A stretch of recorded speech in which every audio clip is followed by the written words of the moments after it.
Hi everybody, this is Ravi Nallapareddy from precision academy. ఈరోజు నేను ఒక కొత్త ప్రక్రియతో మీ ముందుకు వచ్చాను.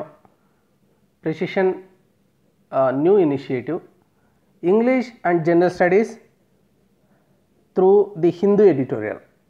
ఒక హిందూ ఎడిటోరియల్ తీసుకొని ఆగస్ట్ 31, 2020 దాంట్లోని జనరల్ స్టడీస్ సంబంధించి అవగాహన, దాని సబ్జెక్ట్ అవగాహన ఒకవైపు, ఇంగ్లీష్ వర్డ్స్ వొకాబులరీ, దానికి ఈడియమ్స్ అలాంటి విషయాలు ఇంకొక వైపు. ఇలాగా రెండు విషయాలు ఒకటే దాంట్లో నుంచి తెలుసుకునే ఒక ఇనిషియేటివ్ ఇది. So in this the approach we are going to have is we are going to learn new concepts and abbreviations. Concepts కూడా తెలుసుకుంటాం, అంటే జనరల్ స్టడీస్ సంబంధించి అబ్రివేషన్స్ ఏమన్నా ఉంటే, వొకాబులరీ ఏమన్నా ఉన్నా, ఇడియమ్స్, ఫ్రేజెస్ అలాంటివన్నీ కూడా editorials, any good editorial like Hindu కావచ్చు, other standard news papers, BBC or Khaleej Times, any good editorial తీసుకొని కాంటెంపరీ సబ్జెక్ట్ ఒకవైపు తెలుసుకుంటూ ఇంకొక వైపు ఇంగ్లీష్ ఇంప్రూవ్ చేసుకోవడం. So general awareness, knowledge building, అది మన ఎయిమ్ అన్నమాట. సో కాంపిటేటివ్ ఎగ్జామ్స్కి ఉపయోగపడుతుంది, బోత్ ప్రిలిమ్స్ అండ్ మెయిన్స్. మెయిన్స్లో కూడా జనరల్ స్టడీస్, జనరల్ ఎస్సే కావాలన్నా కానీ ఎక్కువ రీడింగ్ ఉండాలి. ఊరికే గ్రామర్ బుక్కులు చదివో లేకుంటే వొకాబులరీ చదివో, జీకే మరి జనరల్ స్టడీస్ ఇంప్రూవ్ చేసుకుంటే సరిపోదు, అవి కూడా అవసరం. కానీ బాగా చదవాలి, ఎక్కువ చదివితేనే బాగా రాయగలం. సో బ్రాడన్ యువర్ పర్స్పెక్టివ్స్ వస్తాయి దీంట్లో. ఒక రకమైన ఒకటి చదివాము అంటే, ఒక ఎడిటోరియల్ చదివామంటే ఒక పర్స్పెక్టివ్ బిల్డ్ అవుతుంది, పారాడైమ్స్ బిల్డ్ అవుతాయి. ఎవరి కోసం ఇది చేస్తున్నాను? ఎవ్రీబడి. అంటే ఒక హై స్కూల్ పిల్లోడి నుంచి ఒక వెటరన్, ఒక రిటైర్డ్ ప్రొఫెషనల్ దాకా, లేకుంటే ఒక ఐటీ ప్రొఫెషనల్ కావచ్చు, సివిల్ సర్వీసెస్ యాస్పిరెంట్ కావచ్చు, గ్రూప్ 1 యాస్పిరెంట్ కావచ్చు, ఆల్రెడీ వచ్చిన వాళ్ళు కావచ్చు, సర్వీస్ అందరికీ పనికొచ్చేలాగా ఉంటుంది ఇది. సో నేనేం చేస్తానంటే ఈ పర్టికులర్ సెషన్లో ఒక 12 వర్డ్స్ వస్తాయి కొత్తవి, మనకి 2 కాన్సెప్ట్స్ వస్తాయి, ఒక అబ్రివేషన్ గురించి తెలుసుకుంటాము, ఒక ఈడియం గురించి తెలుసుకుంటాం. అంటే ఒక 14 new words, concepts, abbreviations, idioms తెలుసుకుంటాం అనమాట ఇంగ్లీష్ పర్స్పెక్టివ్లో. ఒక ఇంపార్టెంట్ ఇష్యూ మీద మనము ఒక అవగాహన, ఒక కాంప్రహెన్సివ్ ఐడియా కూడా తెచ్చుకుంటాం. Now alone at the top on India's COVID-19 numbers అనే దాని మీద ఈ ఎడిటోరియల్ అనమాట. For most of this month, India has consistently been contributing the most number of daily confirmed COVID-19 infections to the world. COVID-19 numbers చాలా ఎక్కువ మనము contribute చేస్తున్నాము. Alone at the top, మనం ఇంకా ఎవరూ లేరు. ఇది చాలా మంచి విషయం ఏమో అనుకుంటే ఒక రాంగ్ థింగ్లో పైన ఉన్నాం. దట్ ఈస్ ఇండియాస్ కోవిడ్ నెంబర్స్లో ఏది highest? It is not number of people అఫెక్టెడ్లో హైయెస్ట్ లేం, థర్డ్ ఉన్నాము. కాకపోతే పర్ డే కాంట్రిబ్యూషన్స్లో మనదే హైయెస్ట్ వస్తుంది. That is the issue here. Per day contribution 78,508. So this week it reported 78,508 infections on a single day, a record single day spike that has pushed the infection tally to over 3.6 million, అంటే 36 lakhs అయింది మనది. So the spike అంటున్నాడు. Spike అంటే ఏంటి? A sharp increase in the magnitude or concentration of something. The oil price spike. So ఇట్లా పోతుంది అనుకో, we don't call it as spike. ఇలా ఉండి ఇలా లేచింది అనుకో, దట్స్ కాల్డ్ స్పైక్ అనమాట. సో ఆ సడన్ స్పైక్ వస్తుంది ఒక్కొక్కసారి ప్రైజెస్, ఎనీథింగ్. సో ఇట్లా మనకు ఇట్లా పోతా ఉన్నింది, ఇట్లా చూపిస్తారు మామూలుగా డయాగ్రామ్స్. దన్నని ఇలా వెళ్ళింది అనుకో, స్పైక్ అంటారు దాన్ని. వన్ డే స్పైక్ వచ్చింది. in March, when the epidemic was yet to take hold in the country, there was the belief that it could be vanquished.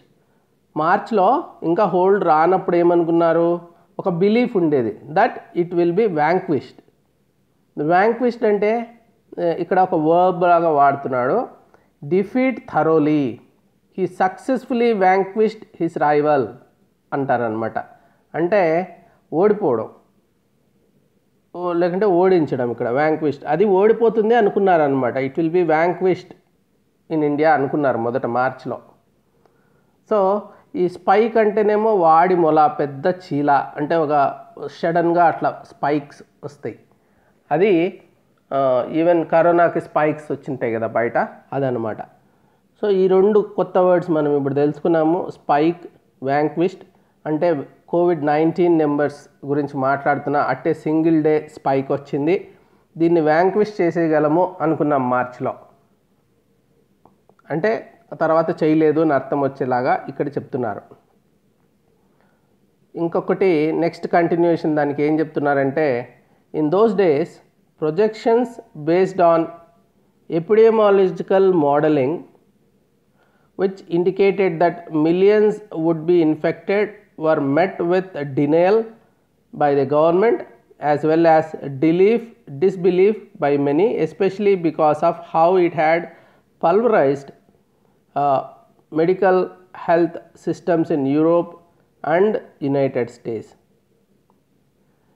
ఇది ఎపిడెమియాలజికల్ మోడలింగ్ చేసి మిలియన్స్కి ఇది వస్తుంది అన్నప్పుడు చాలా గవర్నమెంట్ ఆఫీషియల్స్ డినై చేశారు. అంతంత రాదులే, మనం కంట్రోల్ చేసేస్తాము, మనము డాక్టర్స్ని ప్రైజ్ చేసి తప్పట్లు కొట్టడం, దీపాలు వెలిగించడం, ఇవన్నీ చేసుకుంటున్న రోజుల్లో ఇది కంట్రోల్ అయిపోతుంది ఇండియాలో. అప్పుడు ఇంకా ఎండలు అవన్నీ ఉండే కదా, అట్లా ఒక ఫీలింగ్ వచ్చేది. ఎపిడెమియాలజికల్ మోడలింగ్ అంటే ఏంటంటే mathematical models of infectious diseases కోసం మ్యాథమెటికల్ ఎపిడెమియాలజీ అంటారు. ఎపిడెమిక్స్ ఉంటాయి కదా, దానికి సంబంధించినట్టు అనమాట. అంటువ్యాధులు మరి ప్రబలినప్పుడు మహమ్మారి అంటాం మనం తెలుగులో, వాటి గురించి మోడలింగ్ చేస్తారు. మోడలింగ్లో ఏం చేస్తారు, టోటల్ పాపులేషను కంపార్ట్మెంట్స్లో పెడతారనమాట. అంటే ఫిజికల్ కాదు ఇది, మనం ఒక మోడల్లో ఫస్ట్ ఫర్ ఎగ్జాంపుల్ SIR పెట్టుకున్నారనుకో, susceptible, infectious, recovered. First susceptible, ఎవరు ససెప్టబుల్, బాగా రోడ్లో తిరుగుతూ ఉంటారు, అందరినీ కలుస్తూ ఉంటారు, స్విగ్గీ సప్లై చేసే వాళ్ళు కావచ్చు, కొరియర్ వాళ్ళు కావచ్చు, గ్రాసరీస్, క్యాష్ కౌంటర్ వాళ్ళు, డాక్టర్స్, ససెప్టబుల్ అనమాట వాళ్ళు, పోలీస్. సో ఇన్ఫెక్షియస్, సో వాళ్ళకి ఆల్రెడీ వచ్చింది. తర్వాత రికవర్డ్. ఇట్లా 3 గ్రూపుల కింద పెట్టచ్చు మనం. అది అట్లా మోడల్లో మనము we take this kind of separate compartments లాగా. People may progress between the compartments. Susceptible becomes infectious, he may become recovered. అట్లా గ్రూప్స్ లాగా చేసుకోవచ్చు మనం. సో ఇవే 3 అని కాదు, ఇట్స్ జస్ట్ అన్ ఎగ్జాంపుల్. ఒక మోడల్ బిల్డ్ చేయడం, దట్ ఈస్ కాల్డ్ ఎపిడెమియాలజికల్ మోడలింగ్. అది చేసినప్పుడు వాళ్ళు ఏమనుకున్నారు, కాదని డినై చేశారు. కానీ it has pulverised medical health system in Europe and US. Pulverise చేసింది అంటే ఏంటి, పల్వరైజ్డ్ అంటే రెడ్యూస్ టు ఫైన్ పార్టికల్స్. మాకు మెకానికల్ ఇంజనీరింగ్ చదివేటప్పుడు ఈ పల్వరైజేషన్ ఒక మిషనరీ తీసుకొని ఒక స్మాల్ డస్ట్ లాగా చేసేసినాం అనుకో, అది అనమాట పల్వరైజ్డ్ అంటే. The brick of the village was pulverised by bombardment. అంటే ఒక పొడి చేయడం, పిండి చేయడం అనమాట. అలా చేసేసింది ఇది. ఏది, ఈ కోవిడ్ యూరోప్లో, యుఎస్లో మెడికల్ హెల్త్ సిస్టమ్ని టోటల్గా పల్వరైజ్. ఇది పెద్ద టెస్ట్. పెద్ద టెస్ట్ ఇంతవరకు హ్యూమన్ ఎవల్యూషన్లో ఎప్పుడు కూడా హెల్త్ కేర్ సిస్టమ్ మీద రాలే. పల్వరైజ్ చేసేసింది. The dominant note in the governments narrative on how it has handled the pandemic is that it has kept India's death rate low. మనము ఇక్కడ గవర్నమెంట్ ఏం చెప్తుంది, ఒక పాజిటివ్ పాయింట్ తీసుకొచ్చింది. సో డెత్ రేట్స్ తక్కువ చూపిస్తున్నాం కదా మేము, అంటే వేరే కంట్రీస్తో పోలిస్తే డెత్ రేటు చాలా తక్కువ ఉంది ఇండియాలో. India's confirmed case fatality rate CFR is below 2%, totaling to over 64,500 deaths. So less than 2% ఉంది ఇండియాలో. అది ఒక పాజిటివ్ అనమాట. వేరే కంట్రీస్తో కంపేర్ చేస్తే కేస్ ఫెటాలిటీ రేటు చాలా తక్కువ ఉంది. And we will see what is this case fatality rate. So case fatality rate అంటే the proportion of deaths from a certain disease compared to the total number of symptomatic people diagnosed with the disease. అంటే total ఒక 100 మందికి వచ్చింది అనుకున్నాము, వీళ్ళు symptomatic people. Asymptomatic ఎంతోమంది ఉంటారు, అది మనం ఇక్కడ చూడట్లేదు. సో ఒక 100 మందికి సిమ్టమ్స్ వచ్చే వాళ్ళకి టెస్ట్ చేసాం. చేస్తే ఒక 3 చనిపోయారు అనుకో, అప్పుడు then case fatality rate is equal to 3. అలాగా ఇప్పుడు 50 మందికి 2 చనిపోయారు అనుకున్నాము, అప్పుడు కేస్ ఫెటాలిటీ రేట్ ఈజ్ 4. అంటే 4/100 ఎంతమంది పర్సంటేజ్ లెక్క అది. So US and Brazil, the only 2 countries with more cases than India, have CFR of around 3%, and a good number of countries that lead the COVID-19 tally have their confirmed deaths in that region. చాలా countries తర్వాత ఇప్పుడు మనకంటే పైన ఉన్న US and బ్రెజిల్లో 3% ఉంది, మనకి 2% ఉంది. అంటే 1 percentage point తక్కువ ఉంది మన దగ్గర. Covid Tally have their confirmed deaths in their region. ఆ తర్వాత were India too to have a similar death rate that would work out to 1,03,000 deaths. వాళ్ళంత CFR ఉంటే మనకు 1,03,000 డెత్స్ ఇంతవరకు వచ్చినాయి మరణాలు.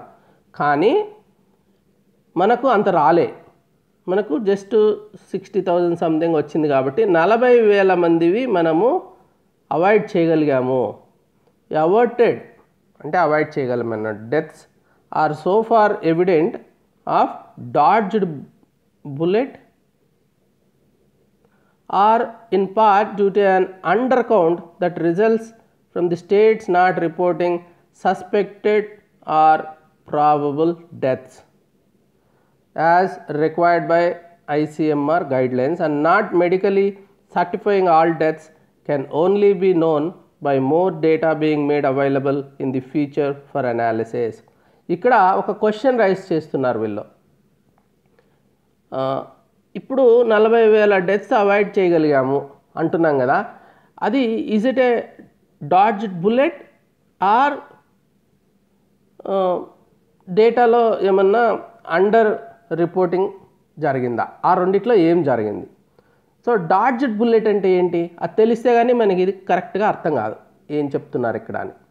సో డాడ్జ్డ్ బుల్లెట్ అనేది ఒక ఇడియము. దాంట్లో to narrowly avoid something or some situation that turns out to be dangerous or otherwise harmful. ఒక చాలా నేరోలో మిస్ అయిపోతాం ఒక డేంజరస్ సిచ్యువేషన్ నుంచి, దెన్ డాడ్జ్ ఏ బుల్లెట్ అంటారు.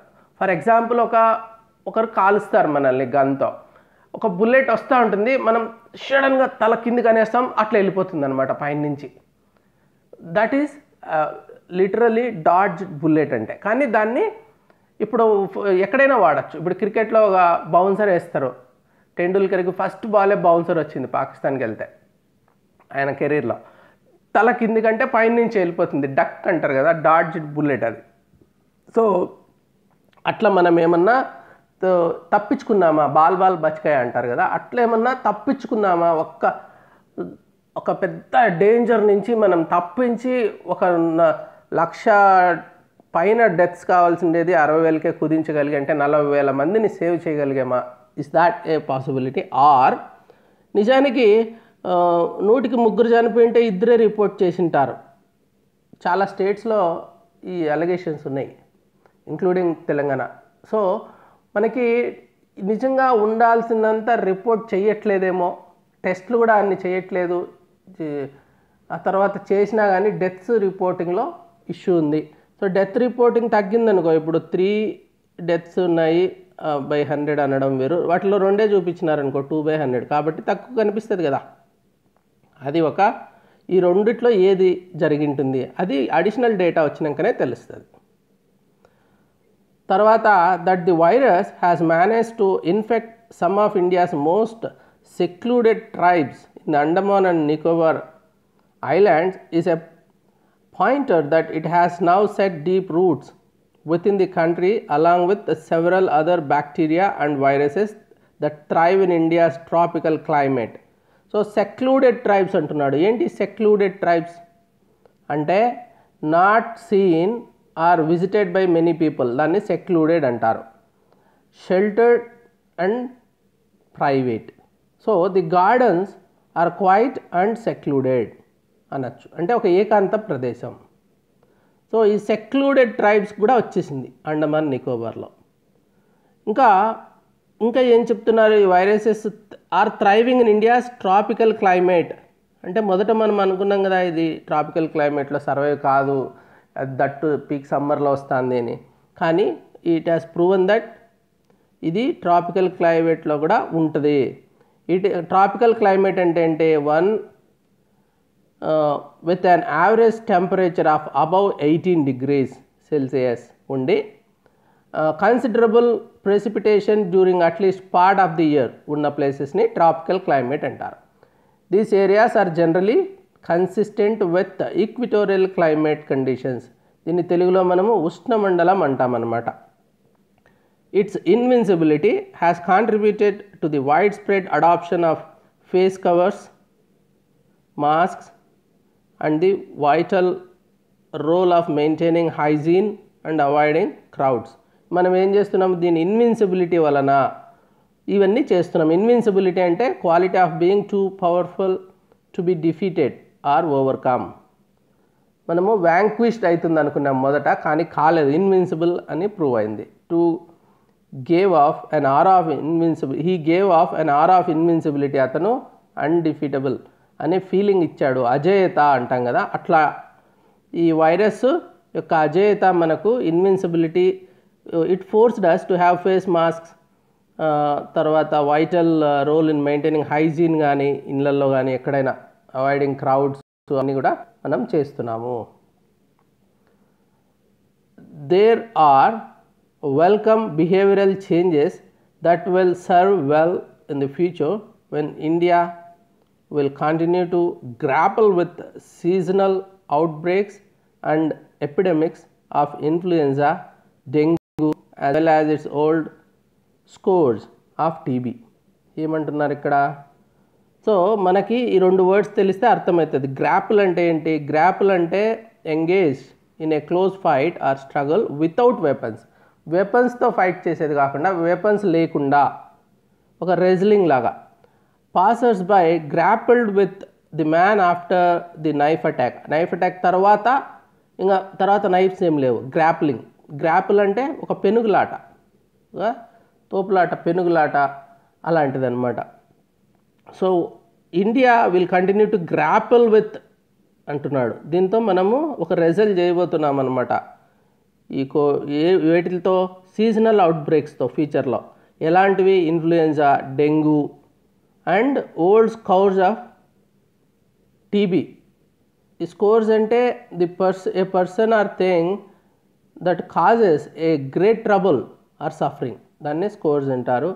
స్కోర్స్ ఆఫ్ మాస్ అన్ఎంప్లాయ్మెంట్ అంటే అక్కడ కూడా వాడచ్చు మనం ఇది. మాస్ అన్ఎంప్లాయ్మెంట్ దేనికైనా చాలా పవర్ఫుల్, ఒక గ్రేట్ ట్రబుల్ క్రియేట్ చేసే దేనికైనా మనము ఇది వాడచ్చు. ఈ పదం ఒక శాపం లాంటిది అనుకోవచ్చు తెలుగులో. ఇంకా మంచి అప్రోప్రియేట్ వర్డ్ కూడా ఉండిండొచ్చు తెలుగులో, కానీ నాకు అట్లా ఒక ఐడియా వచ్చింది.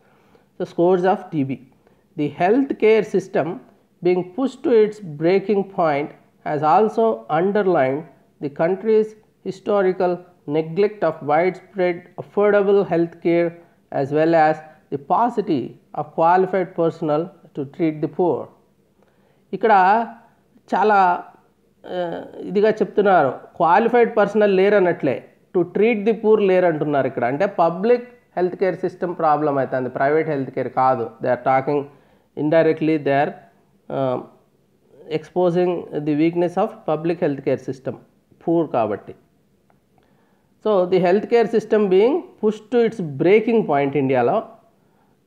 సో హిస్టారికల్ నెగ్లెక్ట్ వచ్చింది. Wide spread affordable health care అనేది చేయలేదు. ఎంతసేపు ప్రైవేట్ సెక్టర్లో ఉంది కదా అనుకోవడము, ప్రైవేట్ సెక్టర్ని సపోర్ట్ చేయడము, ఈ ఆరోగ్యశ్రీ ఇవన్నీ కూడా ప్రైవేట్ సెక్టర్కే డబ్బులు ఇచ్చి అక్కడే చేయించారు అని public health care system strengthen చేసి నిండాల్సింది. సో అక్కడ మనం పాసిటీ అంటే అర్థం చేసుకోవాలి. పాసిటీ అంటే the presence of something in only small or insufficient quantities or amounts. The paucity of information అంటాము. అంటే సఫిషియంట్ ఇన్ఫర్మేషన్ రావాల్సినంత, అలభ్యత అని తెలుగులో. So paucity of qualified personnel to treat the poor గురించి రాస్తున్నాడు ఇక్కడ. ఇంకా in spite of the availability of sophisticated labs and expert scientists and doctors, India continues to struggle to develop indigenous testing kits as well as conduct well designed trials to check for the efficacy of drugs that might help with the infection. So indigenous testing kits struggle aitandi manamu. Indigenous ante originating or occurring naturally in a particular place, oka native place, ఒక అదే కంట్రీలో స్వదేశీ అంటాం కదా అలాంటిది. The indigenous people of Serbia, aboriginal people అంటాం, వాళ్ళనే indigenous people అంటారు. అట్లా ఇండిజీనియస్ టెస్టింగ్ కిట్స్ అంటే ఇండియాలో తయారు చేసే టెస్టింగ్ కిట్స్, అవి వెల్ డిజైన్ ట్రయల్స్ చేసే capability, efficacy of drugs. So efficacy అంటే ఏంటి? The ability to produce a desired or intended results. There is little information on the efficacy of this treatment అన్నప్పుడు దాని సమర్థత అంటే 3 phases జనరల్గా ఉంటాయి ఇది టెస్టింగ్ కోసము vaccine. First 2 phases side effects గురించి, డేంజర్స్ గురించి చూస్తాము. థర్డ్ దాంట్లో ఇప్పుడు యాంటీబాడీస్ ఎంత తయారైనాయి అంటే ఎఫికసీ, అది ఇంటెండెడ్ రిజల్ట్ వస్తుందా లేదా అని చూసేదే ఎఫికసీ అనమాట.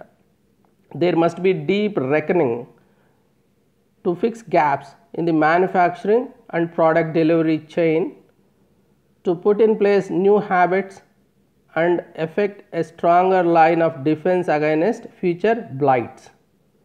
Reckoning ante enti? Reckoning, there must be a deep reckoning to fix gaps antunna. Reckoning ante the action of or process of calculating or estimating something. His deaths were reckoned at 300,000 pounds. అంటే అతను అప్పుల్ని లెక్కించారు, అక్కడ లెక్క పెట్టడం. ఇక్కడేంటి? Gap ఉంటుంది కదా, దాన్ని మెజర్ చేయడం అనమాట. Reckoning to fix gaps in the manufacturing and product delivery chain. వాటి మధ్యలో తర్వాత మన నీడ్ ఎంత ఉంది, దానికి గ్యాప్ ఉంది, దాన్ని మెజర్ చేసేయడం, రెకన్ చేయడం. To put in place new habits, తర్వాత new habits and erect a stronger line of defence. So చాలా స్ట్రాంగ్ డిఫెన్స్ మనము చేసుకోవాలి, పెద్ద వాల్ కట్టుకుంటాం కదా డిఫెన్స్కి, ఆ రకంగా. Against what? Future blights. Blights ఏంటివి?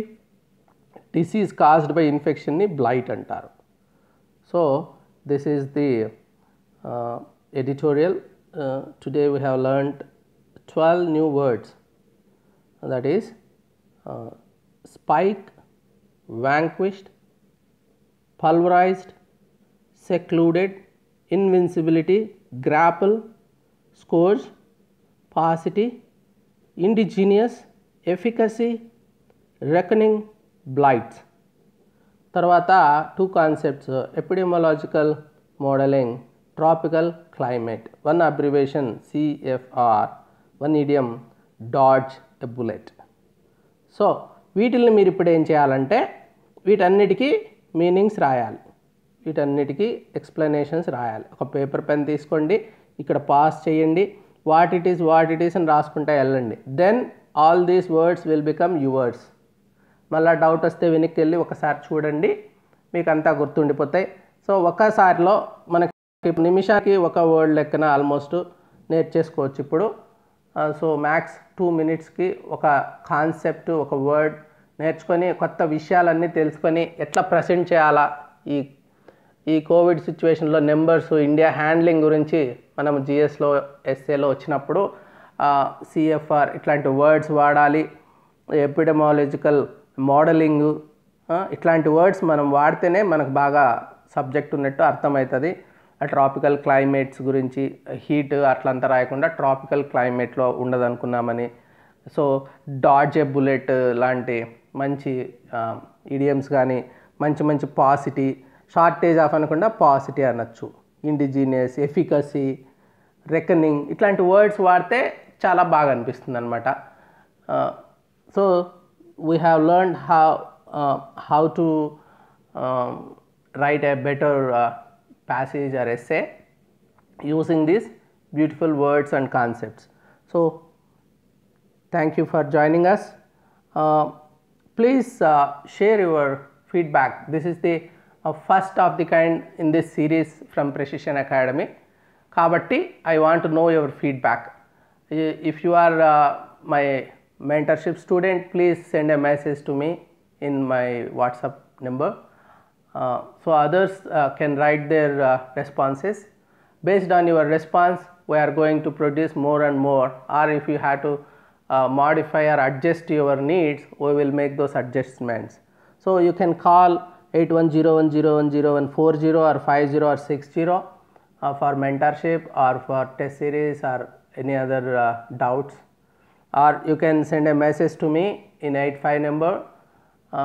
Please don't call that number because I will be busy doing something else and I don't want to be disturbed, and I will definitely get back to you on the same day if you send a message.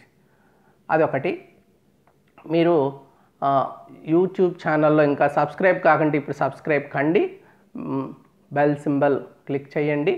So ఈ సిరీస్లో ఇంకా multiple videos మీకు వస్తూ ఉంటాయన్నమాట editorials మీద. So please don't miss them. Thank you. Bye bye.